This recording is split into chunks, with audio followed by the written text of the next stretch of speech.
नमस्कार दोस्तों, मैं सुशांत प्रताप सिंह और आप देख रहे हैं यूपी न्यूज। क्या बांग्लादेश की तरह भारत में भी डीप स्टेट की साजिश रची जा रही है?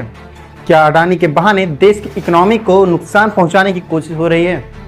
क्या डीप स्टेट के इस जाल में विपक्ष भी बुरी तरह से फंस गया है?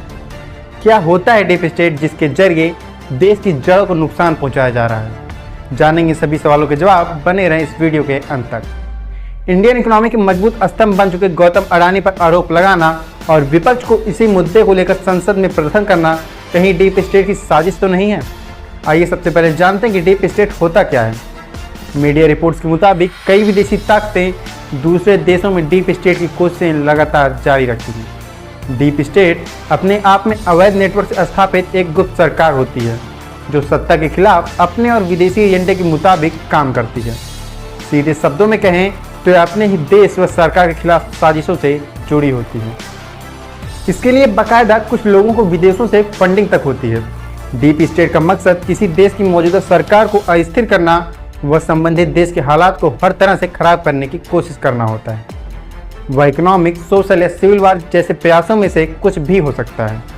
ऐसा करके विदेशी ताकतें उस देश में अपने प्रभाव वाले समूहों को बढ़ावा देती हैं ताकि सब कुछ उनके मुताबिक हो सके। विदेशी ताकतें भारत की अर्थव्यवस्था पर हमले कर रही हैं, कभी मेडिकल सिस्टम पर तो कभी आंदोलन और सांप्रदायिक हिंसा को बढ़ावा देने के लिए, कभी धर्म के बहाने, कभी सीएए और एनआरसी पर विरोधी ताकतों को भड़काकर वह भारत को अस्थिर करने का प्रयास कर रही है।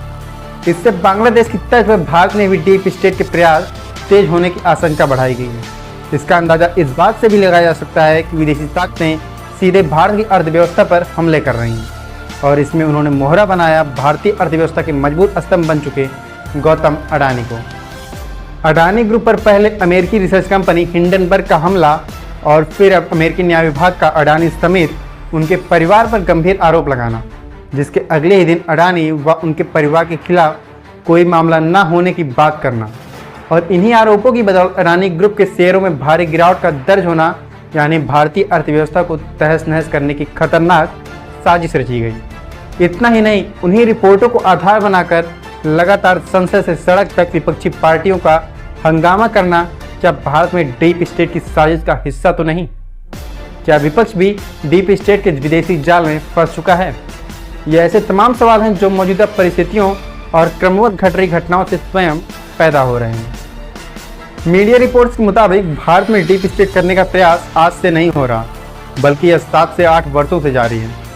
विदेशी ताकतों को पता है कि अडानी सिर्फ एक बिजनेसमैन नहीं, बल्कि वह भारत की अर्थव्यवस्था के मजबूत स्तंभ बन चुके हैं। इसीलिए विदेशी ताकतें उन्हें टारगेट कर रही हैं। यह सिर्फ अडानी पर नहीं, बल्कि पूरे भारत की इकोनॉमी पर हमला है। विपक्ष भी कहीं ना कहीं उनकी चाल में फंसता दिख रहा है। अडानी के बहाने संसद को नहीं चलने देना एक तरीके से जनहित के मुद्दों को रोका जा रहा है। संसद नहीं चलने से जनता के करोड़ों रुपयों की बर्बादी हो रही है और यह भारत की प्रगति में भी बाधक बन रहा है। भारत की बढ़ती इकोनॉमी को डीप स्टेट के जरिए रोकना कहीं बड़ी साजिश का हिस्सा तो नहीं?